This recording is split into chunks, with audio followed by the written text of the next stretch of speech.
What's good, y'all? I'm going to give y'all some game on what it's probably like for Diddy being in jail right now. And everything I'm going to say in this video, it's from the perspective of a private citizen.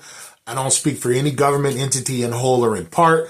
It's just my own personal opinion as an idiot in law school. So let's get into it. Now, we've heard, the lawyer come out several times, as bail has been denied, saying that Diddy is, in good spirits or he's strong, he's a fighter. He might be a fighter and all that stuff, but I can tell you what, while he's sitting up in that cell, in isolation, he ain't, trust me, he ain't all that strong, right? That's just for anybody. Having to be in some situation like that where you're like in a gas station bathroom or smaller, it's crazy. Now, I'll say this, right?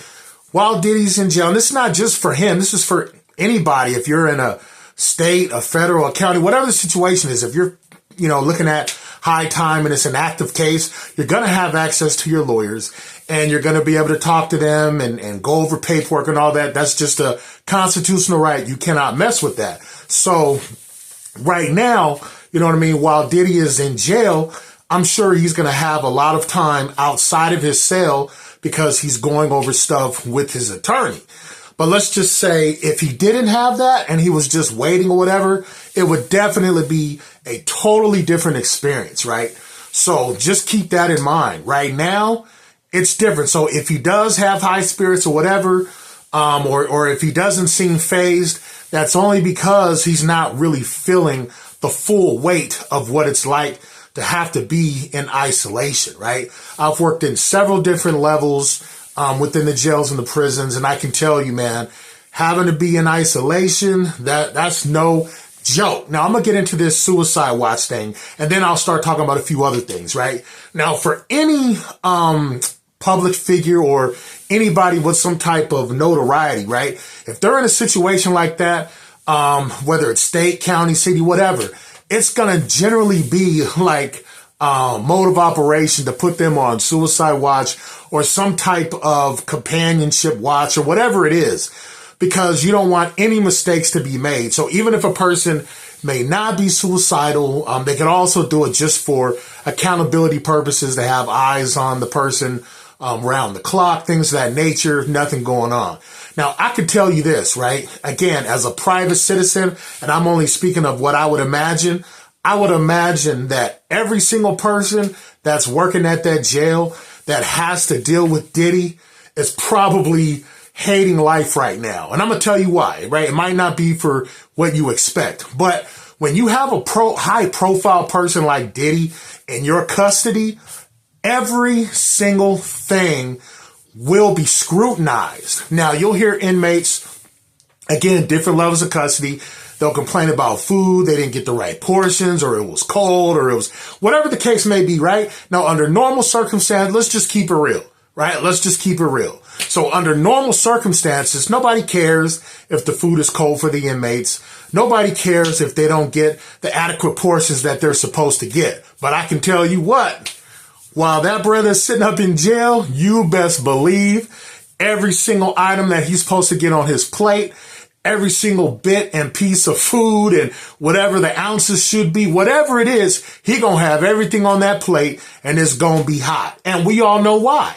Because if it's not, he has access to the world to tell them. Just like, I guess he made a post saying that he's on suicide watch, but he's not suicidal, right? So trust me, all that stuff, if he has any headaches or if he has any issues with medical or he needs to see medical, I would imagine that they're going to probably go above and beyond. And it's not to cater to him, or it's not because they're trying to treat him better.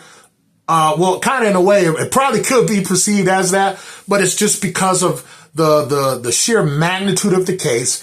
Everybody around the world is watching, and he has $1 million attorneys, high-power attorneys that are representing him. And I think I said in a video a while ago, like, being in jail and prison, that's the worst place to get sick.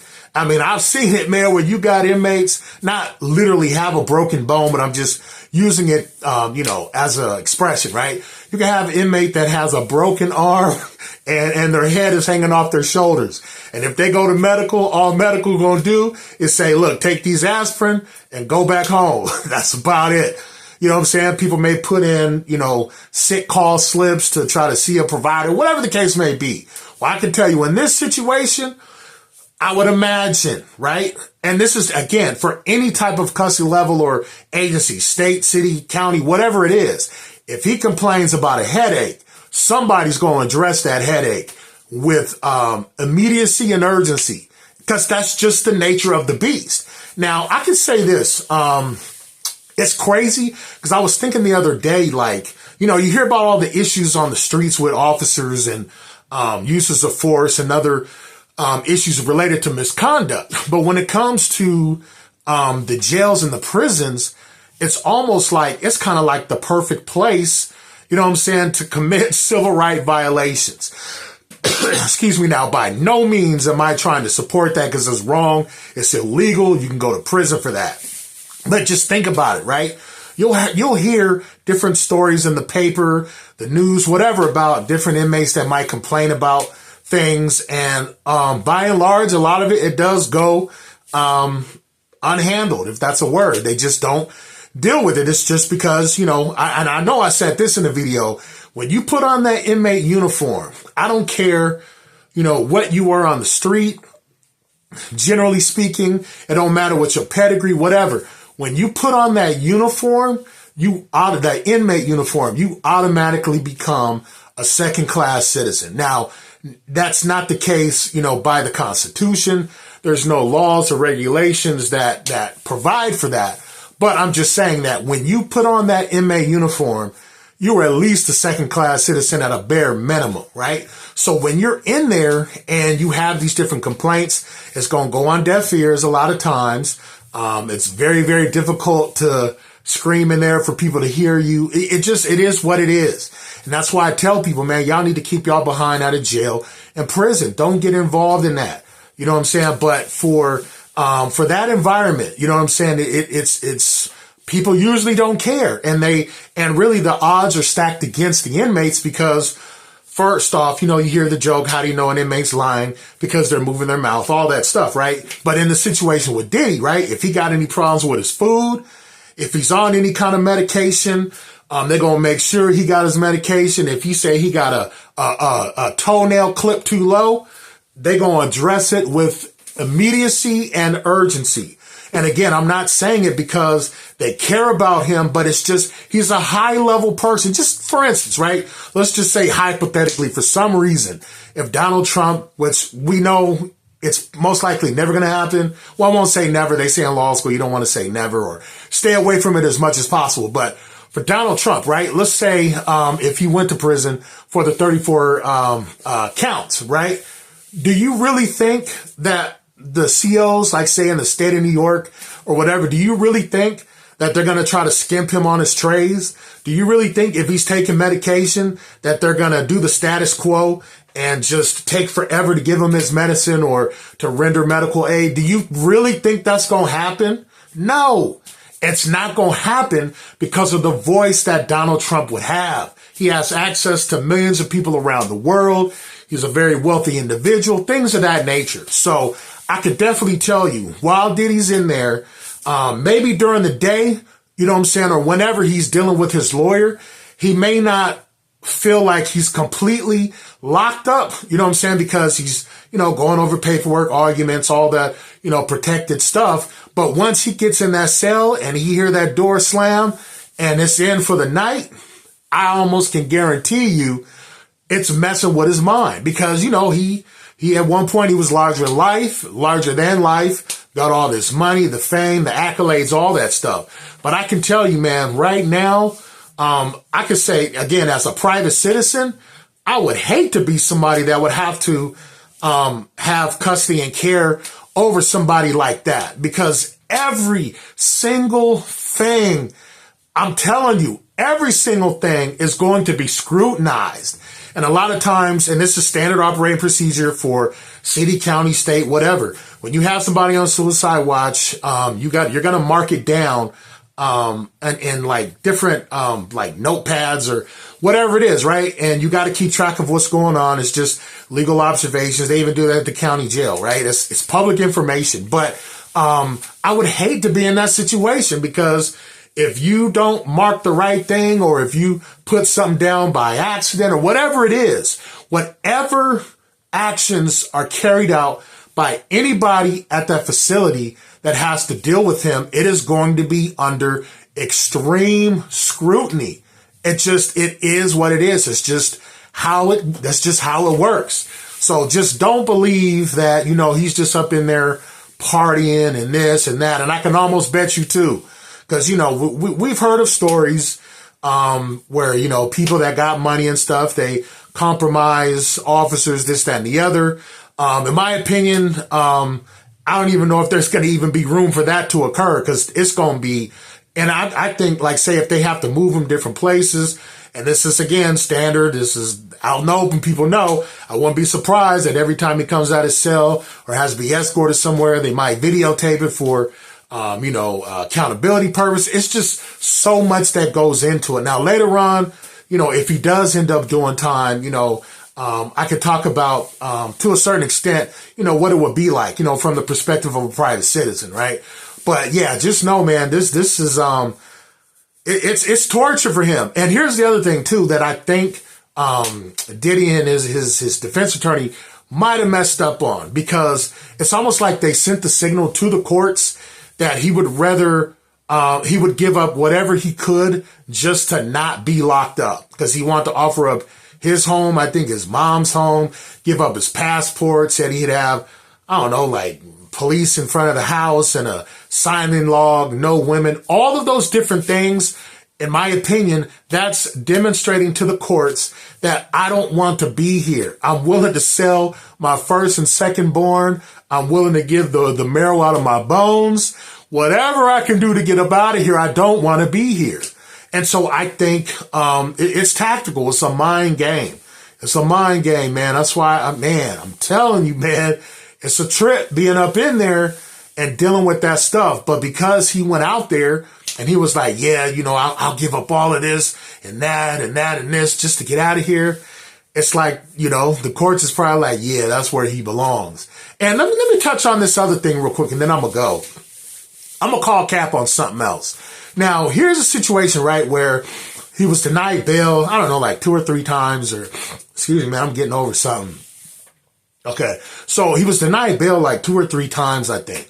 And so over the course of those 2 or 3 denials, they kept citing that he was like a danger to society and he might try to tamper with evidence or witness intimidation. And let me tell y'all, that, in my opinion, that is like such a load of crock, right? And I'm going to tell you why. And this is from experience being in the industry for years, right?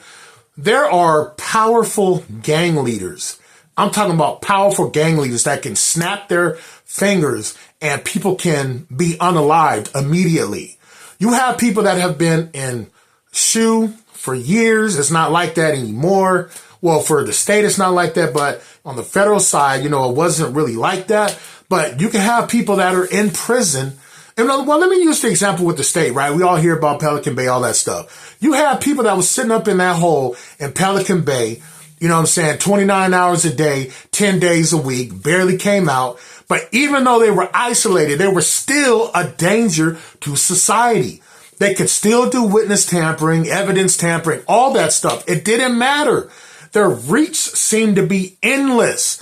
So for the courts to say that by him staying, in jail, it alleviates or removes the possibility of him being able to be a danger to the possible witnesses in society, that's not true. I'm telling you firsthand. Now I can't speak around the world or whatever, but I can tell you, like in California, with a lot of these hits that take place on the streets, all this gang activity and stuff that goes on, all that stuff is being conducted and all that stuff is being ran from people that's locked up. People may not know it in California or West Coast, but the prisons, depending on which car you with, the prisons, they run the activity in the streets. So again, for the judge or whoever to think, oh yeah, I'm glad he's locked up because he's not going to terrorize nobody. Man, please. We can't stop it. You can have, I ain't going to name no gang organizations or whatever, but I can tell you, then people can get out a message in a heartbeat. Hey, get Ricardo, take his head off, put it on his sister's car. in the message, and it will be done while the dude is sitting in his cell. So don't believe that. That is just, it's not true. It doesn't matter if you're in jail or prison. You could be in the hole, hog tied like a pig. You can still give marching orders to have people carry stuff out on the streets. Why do you think people are so afraid? You know what I'm saying? Like, say, for instance, if somebody gets an order on the street to collect taxes or to do something, why do you think they're so afraid, right? It's because they know they can't disrespect that person that's in the shoe or that person that's, you know what I'm saying, out in Gym Pop or whatever, because that person still has reach. And I don't know if people really understand how the California politics work, but I'm telling you, man, the prisons, they run all that political criminal activity that goes on. You have well-oiled machines with these criminal organizations, and the leaders that are running these organizations are in prison.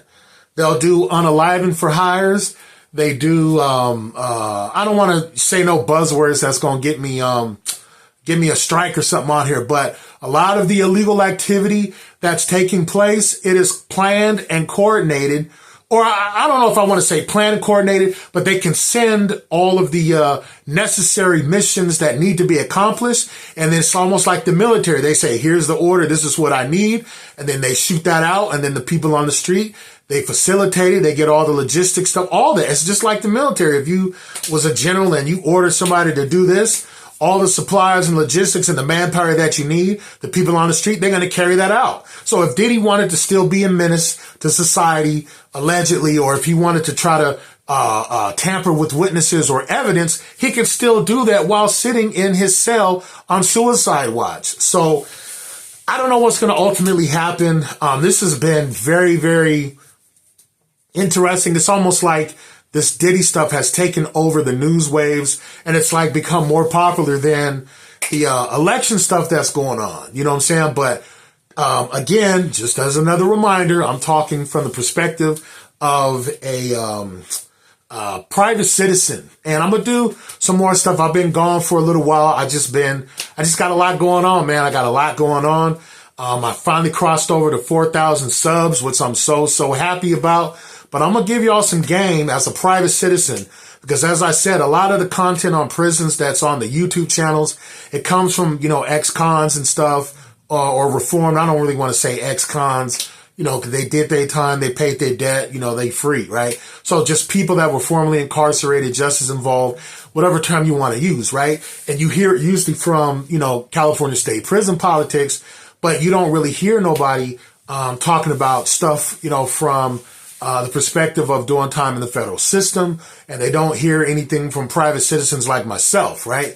So we're going to keep it rolling, man. I'm going to get it going, but yeah, just know, man, this Diddy thing, it's pretty crazy, and I could say, as a private citizen, it didn't matter where he would be. I don't care if he's at the county jail, a city jail, or whatever he was. I would hate to have to be on detail where he's under my custody and care, because I promise you, every single thing is going to be scrutinized if it doesn't go right.